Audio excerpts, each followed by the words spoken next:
আসসালামু আলাইকুম বন্ধুরা, আজকে আমি আলোচনা করব একাদশ দ্বাদশ শ্রেণীর রসায়ন প্রথম পত্রের ছোট্ট একটা টপিক, যৌগের বন্ধন। প্রথমে আমাদের জানতে হবে কোন কোন বন্ধন আছে। তো বন্ধন হচ্ছে, আমরা জানি আয়নিক বন্ধন,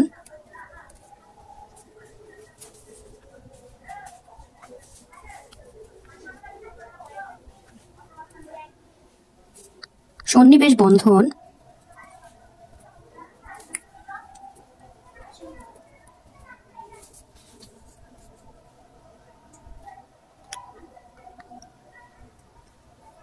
সমযোজী বন্ধন,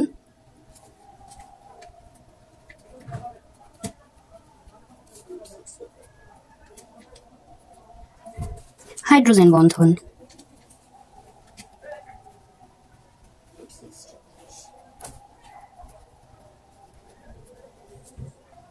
আমার প্রথম আলোচনায় আসছে হাইড্রোজেন বন্ধন।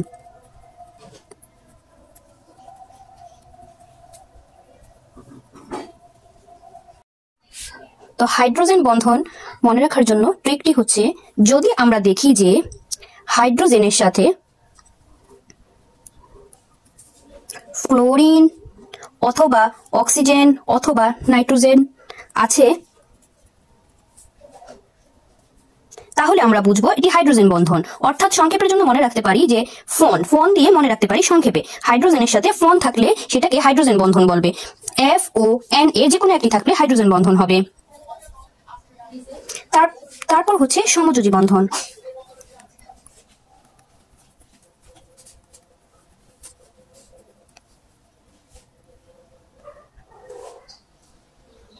আমরা জানি অধাতু প্লাস অধাতু হলে সমযোজী বন্ধন।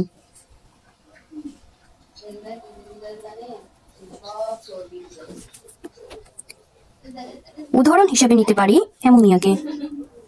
এখানে আমরা দেখতে পাচ্ছি যে এটাও অধাতু, এটাও অধাতু, তাহলে অধাতু প্লাস অধাতু মিলে হয়ে গেল সমযোজী। তারপর আমরা দেখছি আয়নিক বন্ধন।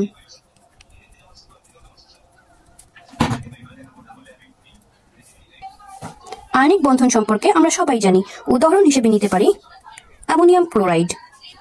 এখন এখানে আমরা দেখব কি কি আছে, কি কি আয়ন আছে। আমরা দেখতে পাচ্ছি যে অ্যামোনিয়াম প্লাস, তারপর ক্লোরাইড, তাহলে আমরা বুঝে গেলাম এই দুটো মিলে হলো আয়নিক বন্ধন। এখন জানবো এমসিকিউর জন্য আমরা কোন শর্টকাট টেকনিক ইউজ করব।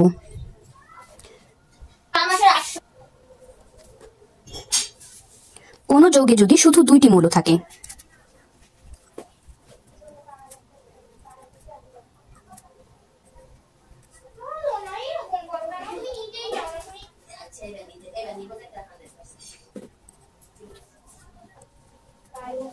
তবে সেখানে এক ধরনের বন্ধন থাকবে, কেবল এক ধরনের বন্ধন থাকবে।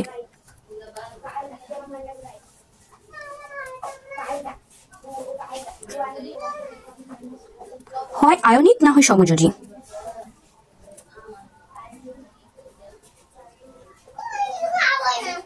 উদাহরণ হিসেবে আমরা নিতে পারি সোডিয়াম ক্লোরাইডকে। অর্থাৎ এখানে দুইটি মৌল আছে, অর্থাৎ এখানে আয়নিক বন্ধন আছে। খেয়াল করলে দেখতে পাবো, এই যে দেখো, দুইটি মৌল থাকলে যে কোনো এক ধরনের বন্ধন থাকে, হয় আয়নিক না হয় সমযোজী। সোডিয়াম ক্লোরাইডে কেবল আয়নিক বন্ধন আছে। কোন যৌগে যদি দুইয়ের অধিক মৌল থাকে, তাহলে সেখানে কয় ধরনের বন্ধন থাকবে? 3 ধরনের বন্ধন থাকবে।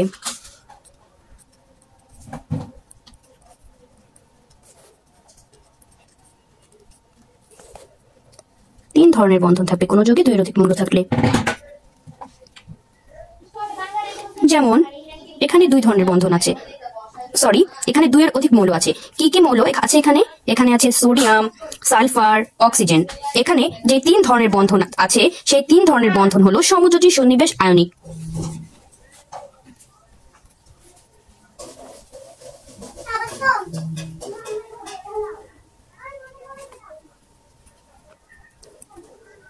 আমি আবারও বলছি, কোন যৌগে 2 এর অধিক মৌল থাকলে 3 টাইপ বন্ধন, সমযোজী, সন্নিবেশ এবং আয়নিক। এখানে দেখতে পাচ্ছি সোডিয়াম, সালফার, অক্সিজেন, সুতরাং এখানে 3 টাইপ বন্ধন আছে। ব্যতিক্রম হচ্ছে, আমরা চলো ব্যতিক্রমটা দেখে নিই।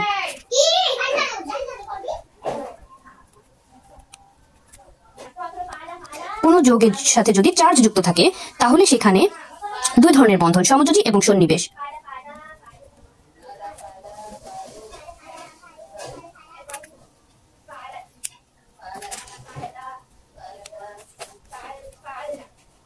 কোনো যৌগের সাথে চার্জ যুক্ত হলে দুই ধরনের বন্ধন।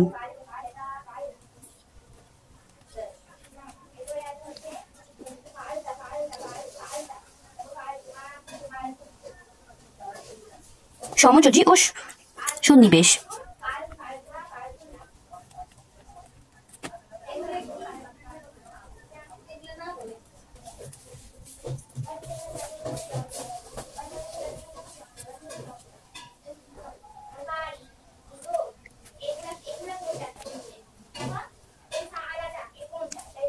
আমরা দেখতে পাচ্ছি এই যৌগের সঙ্গে চার্জ যুক্ত আছে, অর্থাৎ এই যৌগগুলোতে দুই ধরনের বন্ধন, সমযোজী এবং সন্নিবেশ।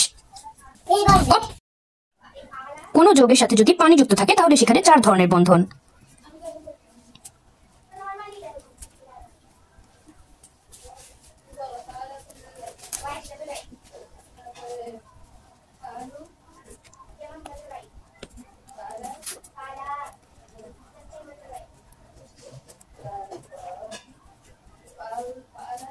কি কি? সমযোজী, সন্নিবেশ, আয়নিক, হাইড্রোজেন।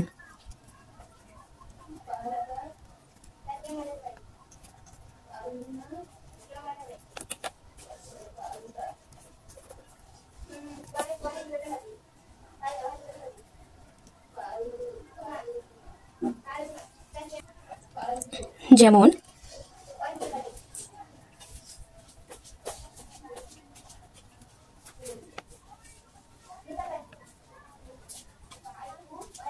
এখানে দেখো যৌগের সাথে পানি যুক্ত আছে, যৌগের সাথে পানি যুক্ত আছে, অর্থাৎ যৌগের সাথে পানি যুক্ত থাকলে চার ধরনের বন্ধন, সমযোজী, সন্নিবেশ, আয়নিক, হাইড্রোজেন। মনে রাখবে, এমসিকিউর শর্টকাট টেকনিক এটা। আজকের মতো এখানেই শেষ করছি, পরবর্তীতে চলে আসবো অন্য একটা নতুন টপিক নিয়ে। আসসালামু আলাইকুম।